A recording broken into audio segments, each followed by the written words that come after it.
शुरू। अपीलार्थी नंदलाल और दिलीप परस्पर रिश्तेदार और निकट पड़ोसी थे।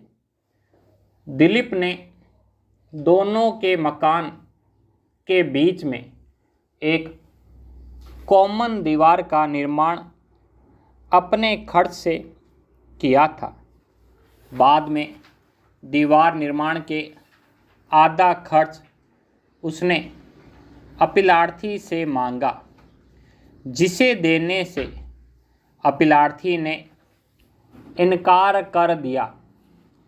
इसी बात को लेकर घटना के दिन दिनांक 16/5/2006 को साय 4 बजे अपीलार्थी और दिलीप तथा उसकी पत्नी के साथ कहासुनी हुई, जिस पर दिलीप ने गोपीचंद और लखीचंद को बुला लिया, जिन्होंने पक्षों के बीच समझौता कराने का प्रयास किया।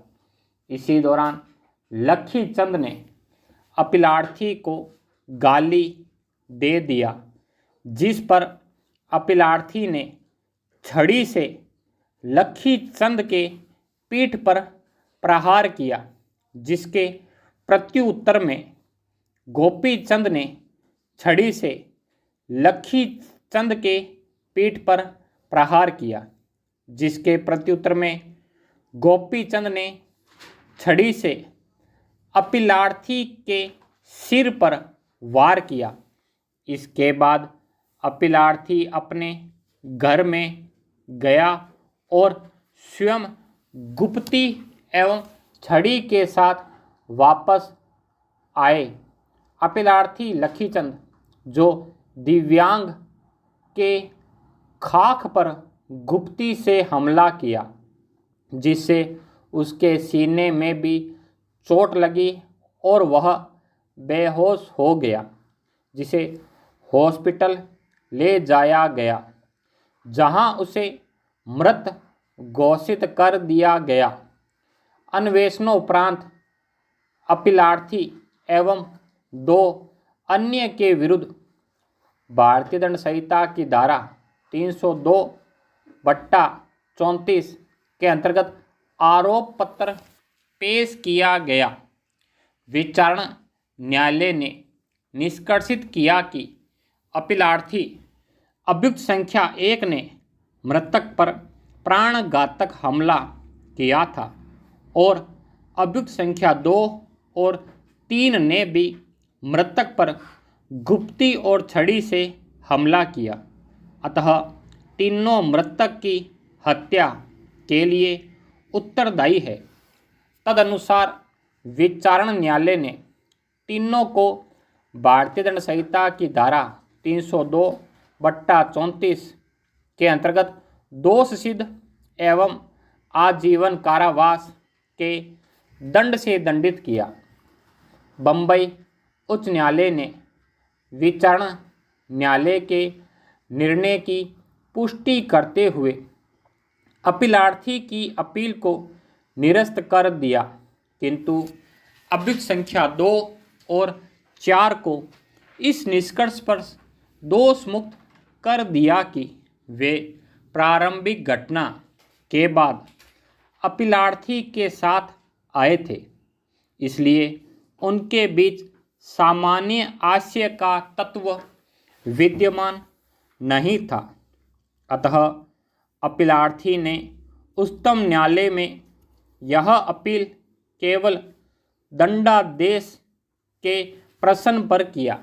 उच्चतम न्यायालय के समक्ष मुख्य विचारणीय प्रश्न था कि क्या अपीलार्थी की धारा 302 के अंतर्गत दोष सिद्धि एवं दंडादेश विधिपूर्ण है। अन्य शब्दों में, क्या अपीलार्थी ने मामला धारा 203 के बजाय धारा 304 के भाग द्वितीय के अंतर्गत दंडादेश के संशोधन के लिए गठित कर दिया है। पैरा अपीलार्थी के लिए विद्वान अधिवक्ता का तर्क है कि घटना अचानक लड़ाई का परिणाम था।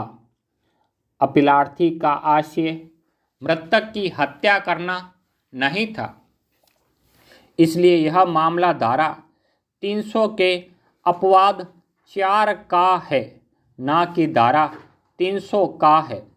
मामले को धारा 300 के अपवाद 4 के अंतर्गत लाने के लिए निम्नलिखित शर्तों की पूर्ति होना आवश्यक है। अचानक लड़ाई संहिता में परिभाषित नहीं है। यह ऐसा कृत्य है जिसमें दोनों पक्ष दोषी होते हैं, जो अचानक झगड़े का परिणाम होता है।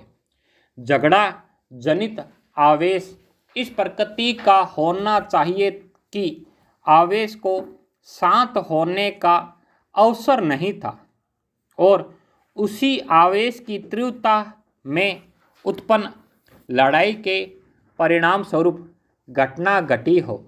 यह महत्वहीन है कि कौन पक्ष प्रकोपन देता है या पहले हमला करता है।